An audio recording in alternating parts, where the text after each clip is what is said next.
NIT Rio, vale a pena, antes de começar, fazer uma descrição pequena do que é o NIT Rio, talvez nem todos saibam.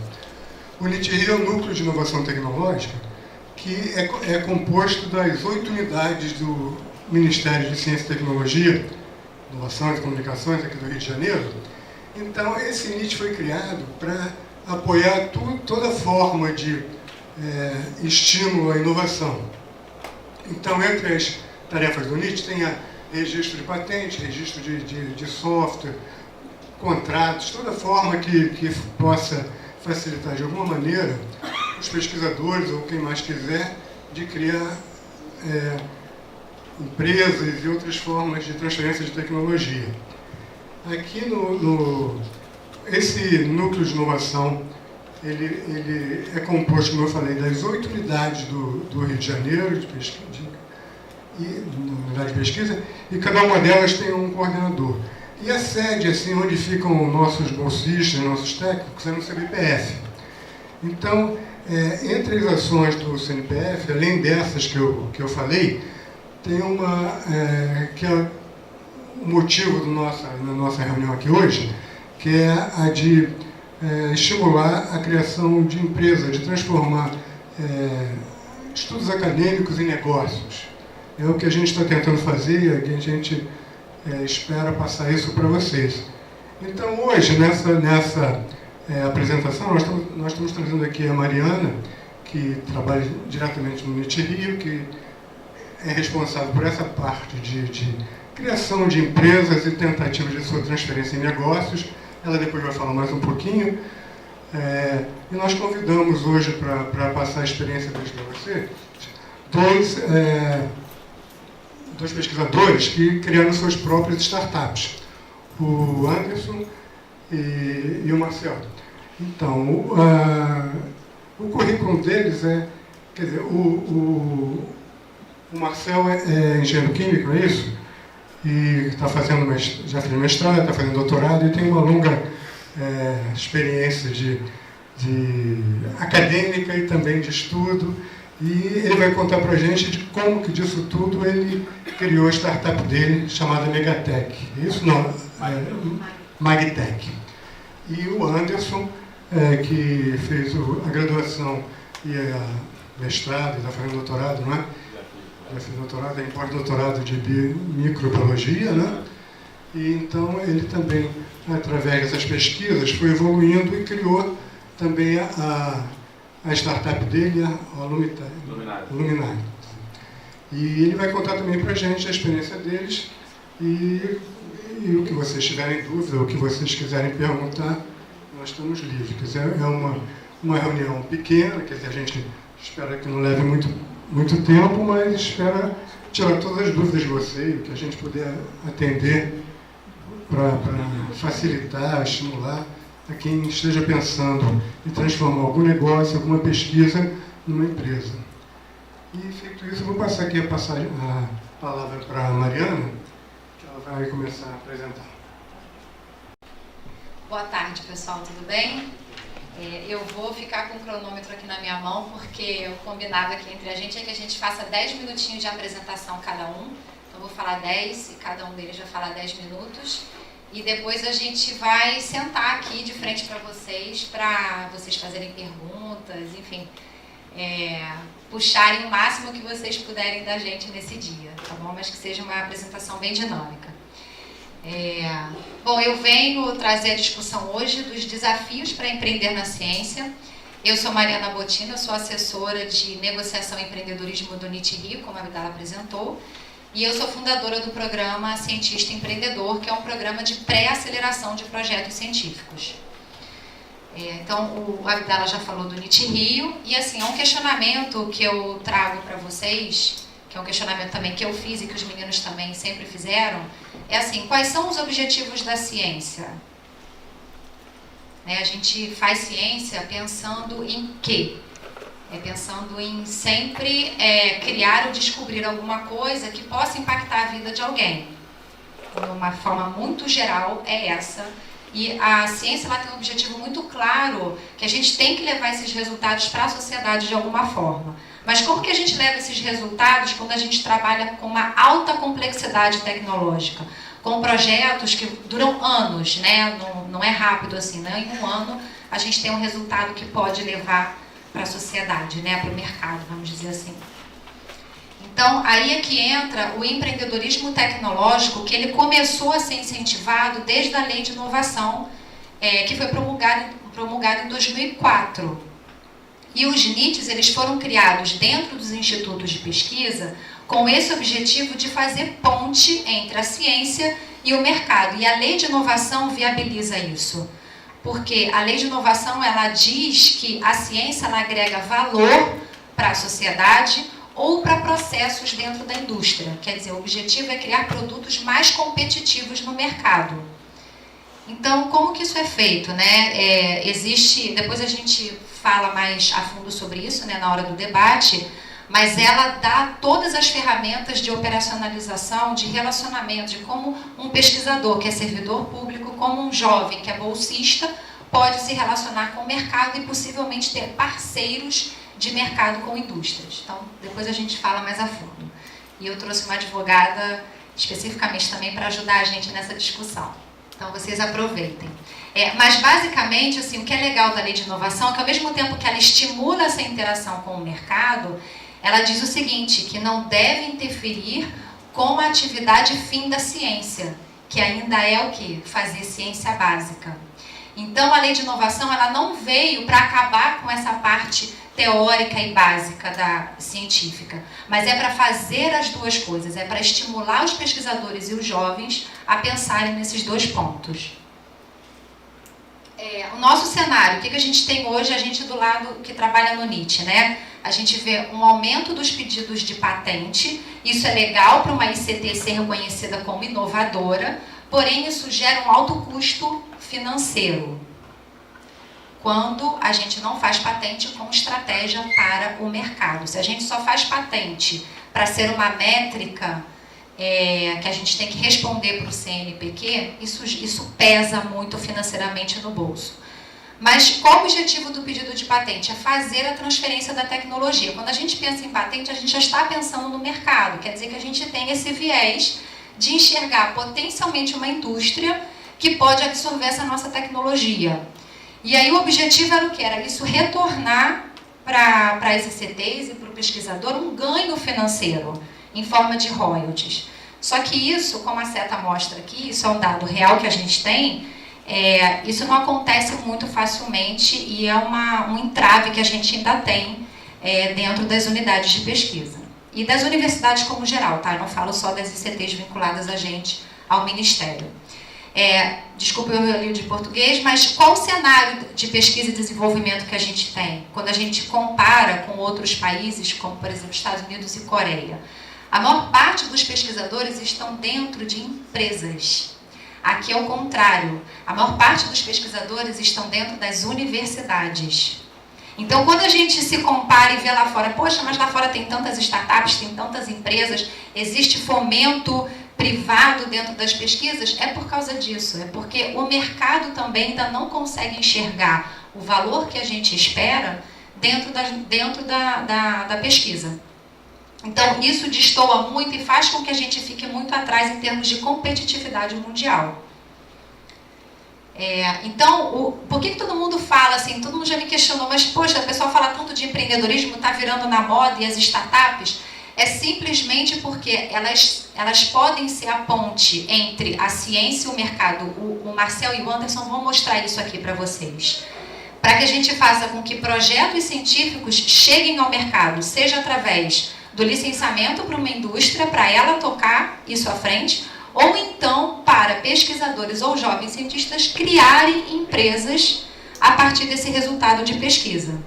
Então, o que acontece com... Aqui é só um exemplo que eu peguei, né, de geofísica, né, eu identifiquei duas empresas, uma está até incubada na COP, que ela criou um produto a partir da linha de pesquisa, quer dizer, a partir dos estudos, eles identificaram uma demanda de mercado, um gap de mercado, e aí eles estão criaram empresas a partir disso. Então, isso aqui é depois para vocês explorarem e conhecerem melhor. Então, o empreendedorismo está sendo muito reforçado assim, por causa do mindset dele, que é um mindset de ruptura, que é diferente do que a gente encontra na academia, porque é uma forma diferente de atuação. O objetivo é testar rápido para você errar rápido. Então, faz os primeiros testes no mercado, não deu certo, você refaz a sua estratégia de go-to-market, né, que a gente chama. Empreender está super barato, ninguém precisa abrir um CNPJ para começar a empreender. Você pode empreender dentro da sua unidade de pesquisa. Startup, o que é startup? Startup é um experimento, ela está em validação. Eu ainda não tenho clientes. Então, assim, você vai validar para você ver se você tem potenciais compradores para a sua tecnologia. Por isso que a gente trabalha tanto essa questão também. E o objetivo é desenvolver um modelo de negócios escalável, ou seja, que eu consiga ter ganhos financeiros com isso e aproveitar esse momento de inovação que está em alta, porque as grandes empresas de P&D estão mais abertas à interação e a fazerem parcerias. Meu Deus, 3 minutos. Qual o objetivo, então, do empreendedorismo tecnológico? Por que a gente fala tanto de empreender, de criar startups e de criar spin-offs acadêmicos? Depois também eu explico a diferença. É você responder essas 3 perguntas. Como que você começa? É responder o seguinte: qual o problema que o seu projeto de pesquisa se propõe a resolver? Dentro do mercado, dentro da lógica do mercado, fora da ciência, tá? Porque cientificamente é claro que vocês têm problemas para resolver, né? Lógico, questões científicas, mas eu falo dentro da questão do mercado.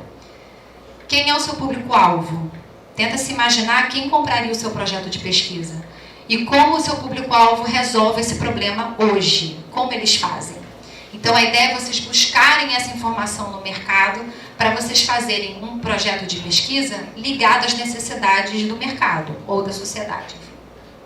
O ponto crítico é esse, identificar o problema para desenvolver a melhor solução. E existem também formas que pesquisadores e jovens cientistas podem empreender. O pesquisador não quer empreender porque ele não tem esse viés de mercado, ok, mas tenta licenciar isso, tenta identificar um parceiro do mercado em que você pode licenciar essa tecnologia para ele desenvolver e você continua na pesquisa. Ou então a ideia, o ideal é que o pesquisador estimule seus alunos de mestrado, de doutorado e de iniciação científica a empreenderem com esse resultado da pesquisa.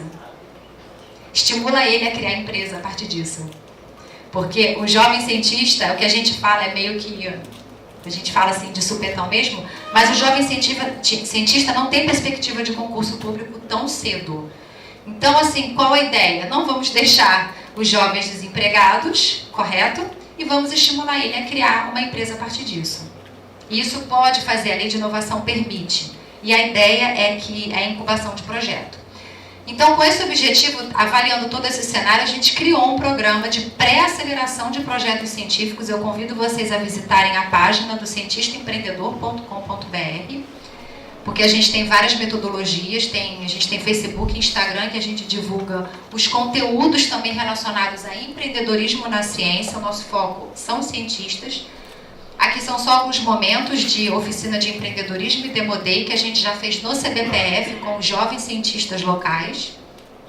A gente já tem casos de sucesso, pessoas que levaram as suas linhas de pesquisa para eventos de hackathons e tal, de competição, e eles ganharam com os resultados da ciência, então foi sensacional ver. A gente atualmente está mentorando em torno de 50 jovens, tá? Considerando todos os institutos de ciência e tecnologia. E, bom, falei muito rápido, acabei no tempo. E o objetivo é esse, gente. A gente vai discutir mais a fundo depois sobre o empreendedorismo na ciência e as formas que vocês podem criar negócios a partir da ciência, sendo pesquisador ou sendo cientista. E entrem no site e se cadastrem para vocês receberem sempre os boletins que a gente faz, a gente divulga os eventos e o workshop e as oficinas. Ok? Obrigada.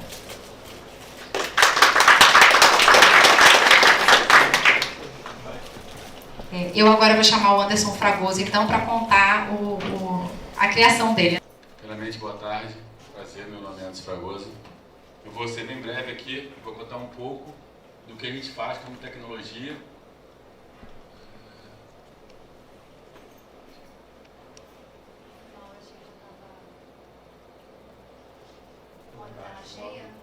Teria pergunta dele.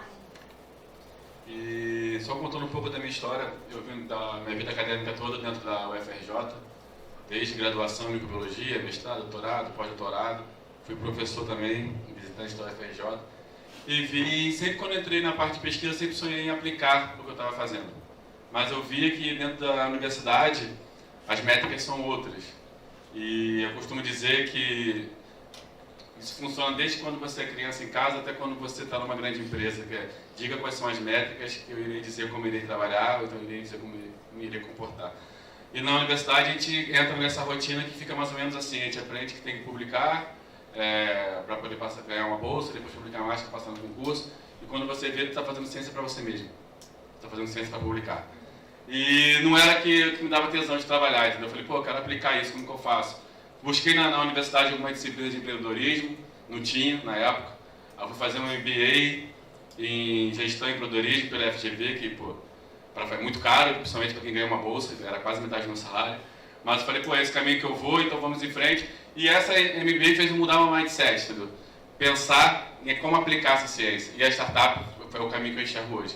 Como a Mariana muito bem falou, pode ser essa ponte entre o que a gente faz na academia e o mercado. Tá? Porque o mercado, eu já tive projetos, que vou mostrar aqui, que a gente se apresentou como projeto, como P&D pela universidade, uma grande empresa multinacional brasileira, maiores empresas do Brasil, e o projeto foi recusado. Meses depois, eu apresentei como startup, mostrando quanto que eles iam ganhar, quanto que eles iam economizar, quanto que iria custar aquilo, mostrei como um modelo de negócio, mas a mesma tecnologia. E a gente ganhou um puto investimento, porque eu vou fazer o desenvolvimento da pesquisa dentro do próprio laboratório que eu ofereci antes como P&D. Ou seja, as empresas também não enxergam a universidade hoje em dia como um polo de tecnologia, um polo de inovação para elas. E as startups podem mudar isso, eu acredito. Então, a Luminase é uma spin-off acadêmica que nasceu dentro da UFRJ e traz soluções de biotecnologia, principalmente em reaproveitamento de resíduos agroindustriais. Todos sabemos que o Brasil é um dos maiores produtores agroindustriais do mundo, então a quantidade de resíduos gerados no nosso país é muito grande. A gente pega esses resíduos e com eles produzem biomoléculas de interesse para as próprias indústrias. O primeiro projeto a gente ganhou já começamos com um grande cliente, que é a Bembev, que ele produz uma quantidade de malte absurda. Não sei se alguém aqui já produziu cerveja em casa e vê aquela quantidade de malte que sobra após a fermentação, que é o bagaço de malte. E para uma empresa do tamanho da Ambev são 900 mil toneladas por ano. Isso corresponde a 80% de todo o resíduo sólido da empresa. Então eles não podem jogar no meio ambiente, porque é um passivo ambiental, eles têm que se livrar daquilo. E eles vendem hoje para a ração animal R$70 a tonelada. Ou seja, não é um problema para a empresa, mas é uma oportunidade de agregar valor a isso. Aí que a gente entra. A gente tem a tecnologia de reaproveitar esse bagaço, que ele é rico em nutrientes, inocula com um micro-organismo industrial que é capaz de produzir biomoléculas que vão ser utilizadas na própria produção de cerveja. Então, com esse resíduo, eu consigo produzir biomoléculas que vão acelerar o processo de fermentação, melhorar o processo de clarificação da cerveja, melhorar a qualidade de espuma e o que seria um lixo. Normalmente a Ambev compra essas biomoléculas, sabe, por um valor absurdo. Apenas uma delas que a gente produz nesse projeto, ela gasta 140 mil por mês só nessa biomolécula. E a Pilsen, só a Pilsen da Ambev, usa mais de 11 biomoléculas diferentes dessas. Então, quando a gente fala só Pilsen da Ambev, imagina o tamanho desse mercado. Então, qual foi o diferencial quando a gente se apresentou como startup? Eu mostrei esses números para a Ambev.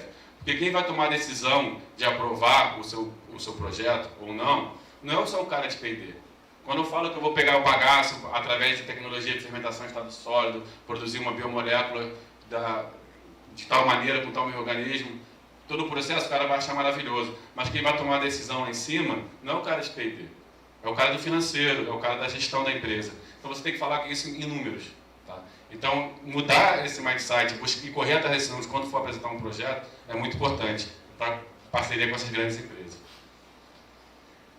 Só que um exemplo dessa enzima que a gente vai produzir, ela economizar, deixar de comprar enzimas da Novozymes no valor de 130 mil por mês, sabe?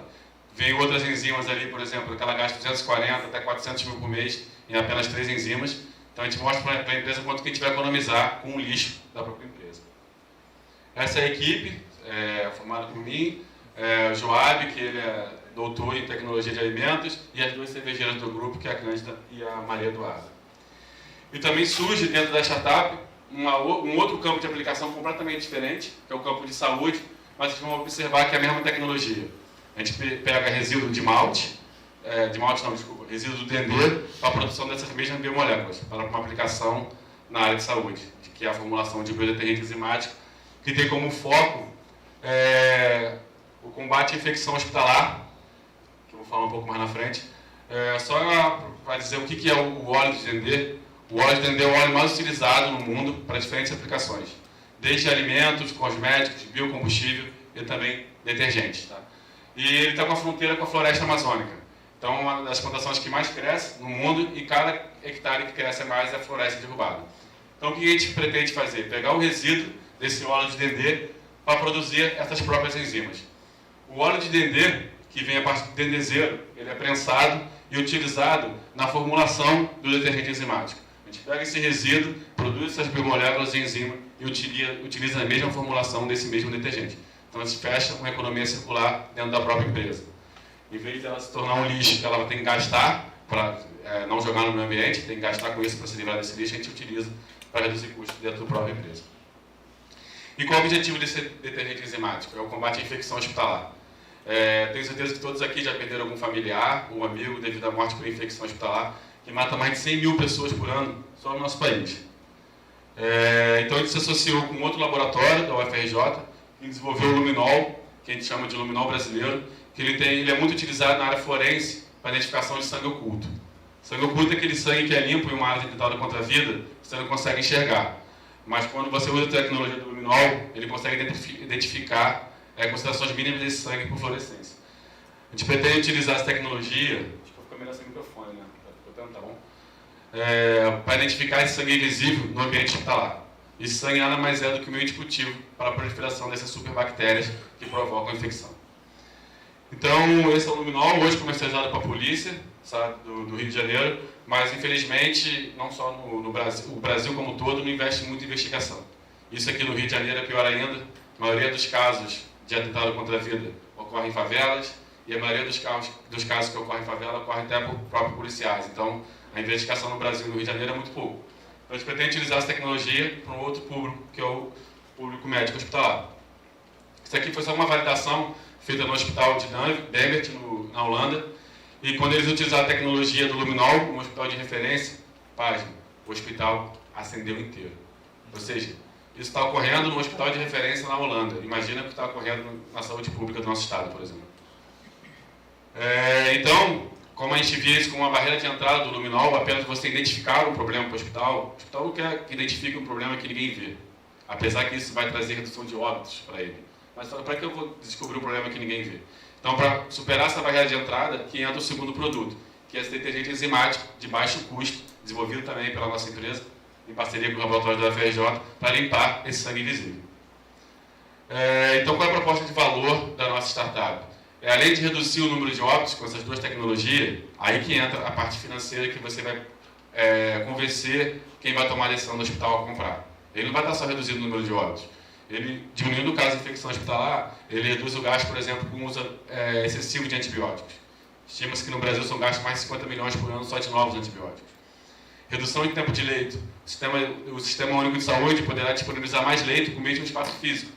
Você diminui o tempo de leito e você disponibiliza mais leitos para a sociedade. E o outro é diminuir o gasto com indenizações. São gastos em torno de R$100 mil apenas com novas indenizações nos hospitais. Esse é o público-alvo, que são desde clínicas de saúde, consultórios de odontológico e de cirurgia plástica. Essa é a equipe que toca esse projeto.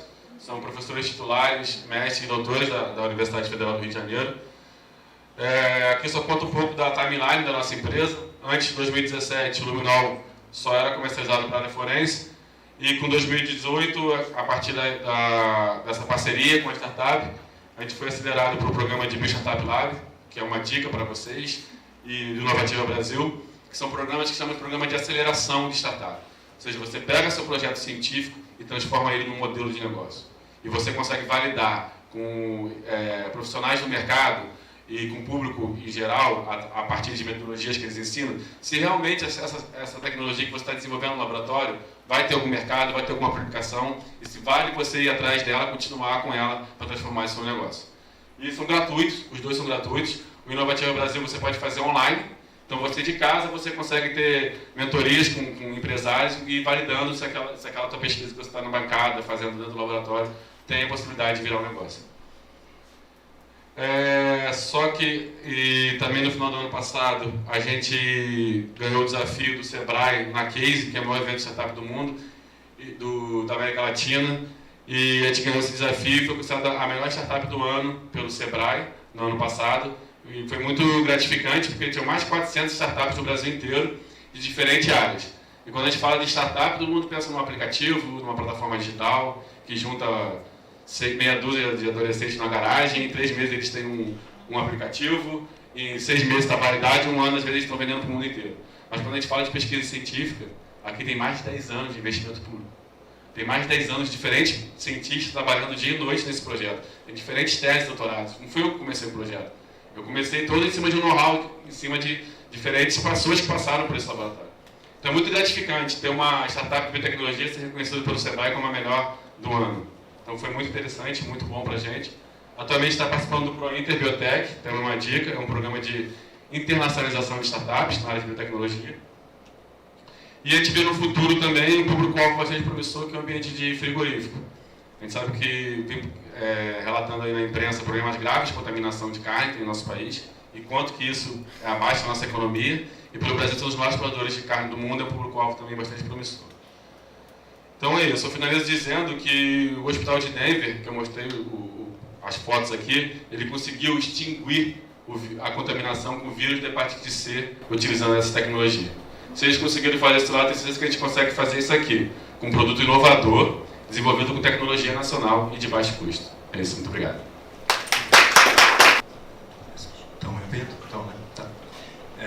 Boa tarde, meu nome é Marcel Martins. Controlar aqui, porque eu gosto de falar um pouquinho, então eu costumo me estender, mas vamos lá. Compactei um pouco a apresentação. Como já foi apresentado inicialmente, eu fiz graduação em Engenharia Química na UF, o mestrado na COP, na UFRJ, e estou fazendo doutorado também na parte de síntese de nanopartículas magnéticas e encapsulamento em polímeros, tanto naturais quanto sintéticos. Desde a graduação veio a vontade ali de empreender, abrir alguma coisa, e só não sabia o que, né? E aí depois falei, tá, né, vamos juntar o útil ao agradável e juntar o lado da pesquisa, que sempre fui apaixonado pelo lado de pesquisa, e principalmente pelo lado ali da química, que eu falo que eu sou engenheiro químico, mas muito mais químico do que engenheiro. E aí no mestrado, no início do mestrado, resolvi juntar a proposta de dissertação e de tese para a estruturação de uma empresa. Então a empresa ela é uma empresa nascente na universidade, uma empresa de base tecnológica voltada para o mercado de biotecnologia, que utiliza nanopartículas magnéticas para soluções biotecnológicas. Falando um pouquinho, essa foto é um pouquinho antiga, né? Meu cabelo estava um pouco mais curto. Então falando um pouco da estruturação da empresa, começou eu junto com a Alisandra e a Luna. E logo no início porque as duas já faziam graduação comigo, aí no início do mestrado a gente agregou a Luciana e a Adriana. As duas fizeram graduação em Engenharia Química comigo, as outras duas eu conheci, elas estavam iniciando o doutorado, eu iniciando o mestrado. Uma questão curiosa, que até nessa questão de abrir empresa dentro da universidade ou dentro de centros de pesquisas públicos, né? As duas, elas são concursadas em centros de pesquisa. A Luciana, ela é pesquisadora no IEM, no Instituto de Engenharia Nuclear, e a Adriana, ela é pesquisadora no CEMPS, no Centro de Pesquisa da Petrobras, que também é interessante, que traz um know-how diferenciado aí para as nossas propostas. Então, como que surgiu a ideia da Magtech nessa história toda? Eu sabia que queria empreender, montar uma empresa, mas de que ainda não sabia, né? Aí, até uma sugestão da minha orientadora na época, ela falou, por que você já não aproveita a linha do seu mestrado e puxa para a nanopartícula magnética?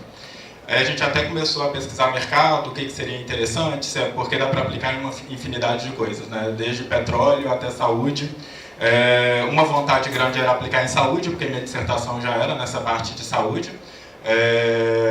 Mas aí a gente estava avaliando o mercado, né? Porque não adianta, tem muitas vezes aquela questão do amor do pesquisador pelo que faz e acha que é a solução para tudo e que todo mundo vai adorar, mas às vezes o que você está oferecendo não é o que o mercado quer comprar.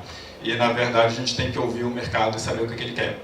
E aí, com essa pesquisa inicial, a gente resolveu focar, de fato, na parte de saúde humana.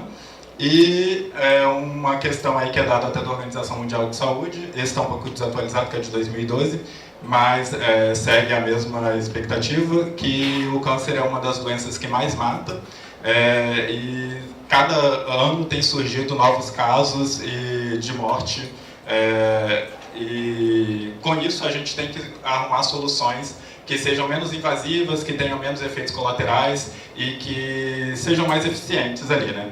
Então, nesse contexto, a gente pode usar a nanopartícula magnética tanto para diagnóstico quanto para tratamento de câncer, e essa que é a proposta, usar essas nanopartículas magnéticas encapsuladas em polímeros naturais ou sintéticos. O diagnóstico é por contraste de imagem por ressonância magnética, e o tratamento é pela técnica de hipertermia magnética. Hipertermia magnética é o quê? A gente aplica um campo magnético alternado nessas partículas e elas têm a propriedade de liberar calor. Eu trouxe um videozinho para ficar um pouco mais prático de entender. Esse vídeo é até de uma empresa da Alemanha, a MagForce, que eu falo que eu sou o que mais faço propaganda para o meu concorrente, que eu adoro a proposta deles e a lógica do vídeo também. Vou falando junto com o vídeo para a gente... nesse caso aí, eles pegam a partícula magnética e recobrem com um aminocilano só para ter uma estabilidade no organismo, seria compatível, e injeta essas nanopartículas no organismo, na corrente sanguínea, e essas partículas vão para a região tumoral. No caso, nessa empresa, eles não fazem isso de injetar aí para o local, eles injetam localmente mesmo no tecido tumoral. Então, eles injetam na região tumoral, eu acho que é isso. Nessa parte, eles injetam direto no tumor, é uma solução contendo nanopartículas magnéticas. Uma vez que essas partículas estão alocadas nesse tecido tumoral, o paciente é colocado num equipamento que aplica um campo magnético alternado. Tem que ter essa diferença, porque não é um equipamento de ressonância magnética tradicional. Tem que aplicar um campo alternado para que tenha essa movimentação dos momentos magnéticos e tenha a perda de calor. Então, uma vez que aplica um campo magnético alternado, essas partículas elas começam a liberar calor e matam a célula tumoral por aumento de temperatura, como se estivesse causando uma febre localizada.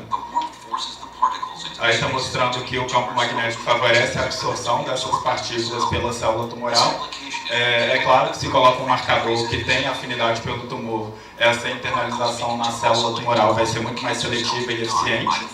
E depois que aplica o campo, há essa liberação de calor. Essa vibração aí é mais só visual mesmo, porque a ideia é que ela só libera calor, não necessariamente é por movimentos vibratórios, não.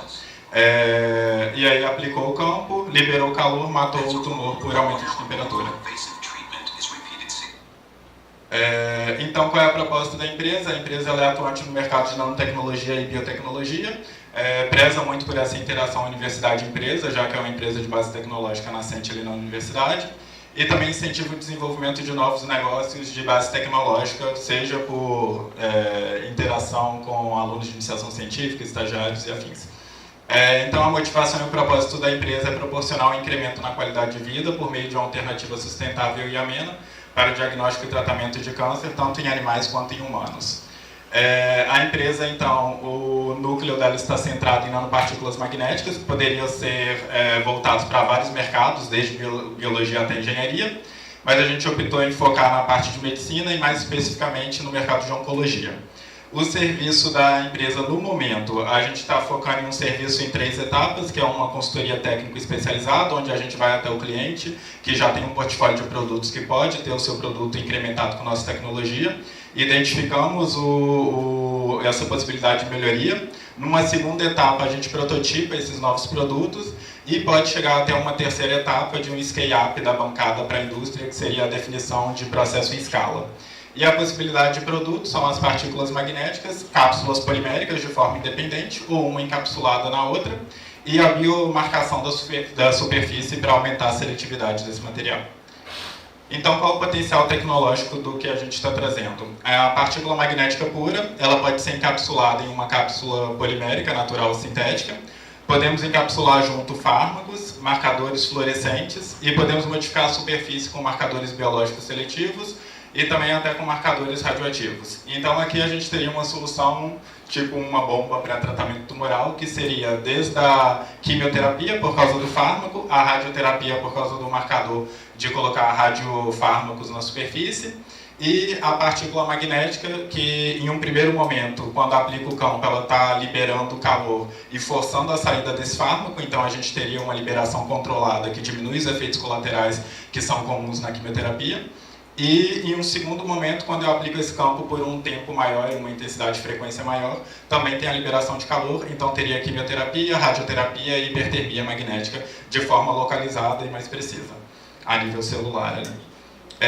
Então, qual é a nossa plataforma tecnológica? É essa possibilidade de encapsulamento de fármacos, ou apenas do marcador magnético também, porque não necessariamente precisa ser uma técnica casada com a parte de fármaco, pode ser um tratamento apenas físico mesmo.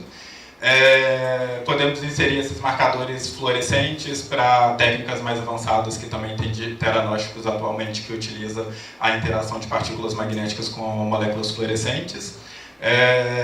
E principalmente essa questão da liberação controlada de ativos e entrega sítio dirigida, porque se a gente põe um marcador, a gente entrega aquele fármaco no local desejado e evita esses efeitos colaterais, que é de você estar atacando a célula saudável também. Então, se eu libero o fármaco só no tecido tumoral, é muito mais interessante. Tenho 30 segundos. A plataforma tecnológica são as partículas magnéticas, podemos colocar marcadores fluorescentes, que a gente trabalha mais na linhagem dos naturais, encapsulamento em polímeros sintéticos, em sílica, ali também a polimerização, nanopartículas poliméricas encapsulando nanopartículas magnéticas, e aqui são micropartículas de polímeros naturais, mas que a gente também pode fazer nano. Aqui é a parte de prototipagem, o que a gente obtém e quais os potenciais que a gente espera. E falando rapidamente, que eu acho que aqui fecha, quais as etapas que a gente percorreu, parafraseando um pouco o Anderson nessa questão de as etapas que passou e aproveitar algumas coisas que tem aí para quem quer abrir empresa, né? Porque a gente começou com a estruturação da empresa, passou pela incubadora de empresa, porque eu falo que a gente fazer nanopartícula para tratar câncer é fácil, difícil é abrir uma empresa. Então a gente passou pela incubadora de empresa para ter esse know-how de empreendedorismo. Passamos pelo Shell Iniciativa Jovem, que é um curso de um ano de treinamento aí, que também é interessante. Fomos participando do Hacking Health, que era um hackathon em saúde, um curso de bio-startup do Sebrae. Passamos pelo Lean Startup Program, que nós fomos meio que cobaia deles, que eu falo que é um excelente cobaia ali, porque a gente foi convidado a participar da metodologia direta dos pesquisadores de Harvard, qual é o nome da universidade? Berkeley. E aí eles vieram de lá para nos darem o treinamento aqui. Teve outros cursos de empreendedorismo, e agora a gente também está no Prointer Biotech, que é o mesmo que o Anderson comentou anteriormente. Atuais clientes, a gente está atendendo mais o mercado veterinário, não vou me alongar aqui porque eu já estourei o tempo. E os parceiros, que eu não posso deixar de comentar, que são os laboratórios e o centro de pesquisa que a gente tem interação, que é o Laboratório de Nanotecnologia Biofuncional, que é do CCS na UFRJ, o GRIFT, que é o de Fenômenos Interfaciais na COP, no Programa de Engenharia Química, o ENGEPOL, que é o Laboratório de Engenharia de Polimerizações, também na COP, o CBPF, e o Numpex Bio, que é um laboratório lá da UFRJ de Xerém. E esses são os contatos. Eu acho que o que tem mais para ficar aqui é essa ideia de que não temos só opção de bolsa, de pesquisa, de ciência, isso é uma opção, mas eu acho que a principal mensagem é ver que tem outros caminhos, outras oportunidades, que a gente pode sim abrir uma empresa e pode ter uma outra possibilidade. Obrigado pela atenção.